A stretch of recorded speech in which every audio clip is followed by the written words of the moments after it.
The House Select Committee investigating January 6th held what may have been its final public hearing yesterday. After summarizing its case that former President Trump attempted to overturn the 2020 election, the committee closed out the hearing by voting unanimously to subpoena the former president. Let me bring in January 6th House Select Committee member, California Congressman Pete Aguilar. Congressman, thank you for being here. Are you holding your breath that he's going to show up and answer the subpoena?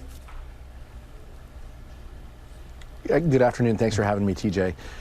Look, we would expect the former president to act like any citizen who received a lawful subpoena and to comply with our investigation. Obviously, times are different, and this former president doesn't always act like other former presidents. But we feel that any citizen is duty bound to respond to a lawful subpoena, and that's why we felt like it was the next step in our investigative process to send him a letter. You said duty bound there. You think he's going to show up? Well, we're eternal optimists in Congress, TJ. But I can tell you that an overwhelming number of people have showed up, and we've had 1,000 interviews, gone through millions of pages of documents, and individuals by and large have complied with our investigation. And you've seen that play out time and time again within the hearings and the material that we've laid out to the public.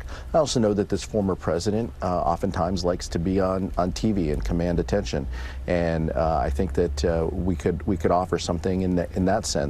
But I would hope that he would comply and provide testimony. Well, he said plenty about your committee and your investigation, but in response to this, he posted on his social media platform, why didn't the committee ask me to testify months ago? Why did they wait until the very end, the final moments of their last meeting? So actually answer that. Why did you wait until the end? That's not how investigations work. It would be my answer.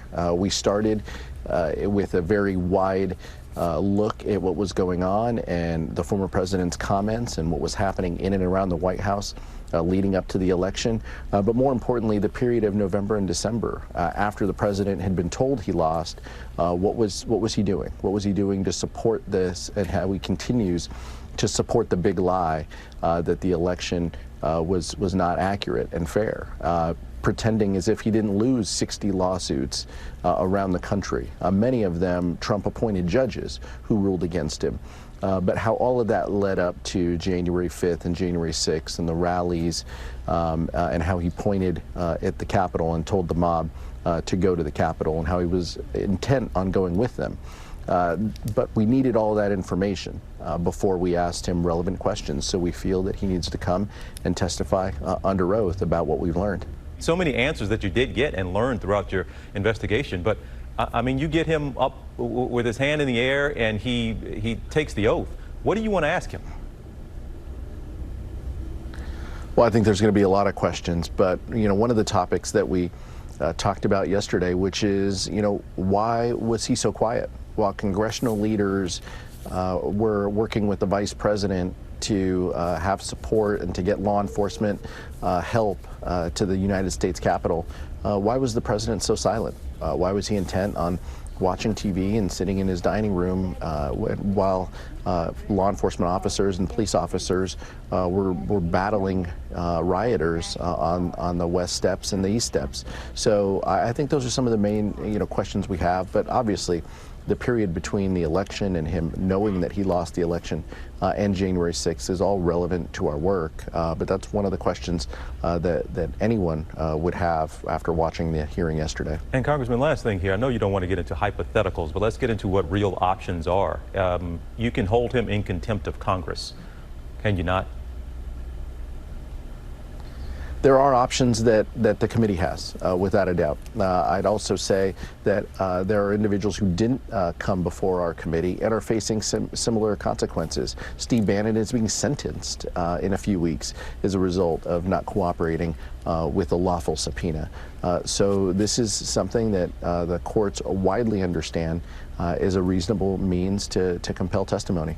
All right. Well, Congressman Aguilar, California Congressman, a member of the House Select Committee. Like we said, that may have been the last public hearing, or it might not have been. So, Congressman, we appreciate your time and your work. Right, eternal optimists there on Congress. So keep that optimism. All right. Thanks, TJ. Well, hey there. there, GMA fans. Robin Roberts here. Thanks for checking out our YouTube channel. Lots of great stuff here. So go on, click the subscribe button right over here to get more of awesome videos and content from GMA every day, anytime. We thank you for watching, and we'll see you in the morning on GMA.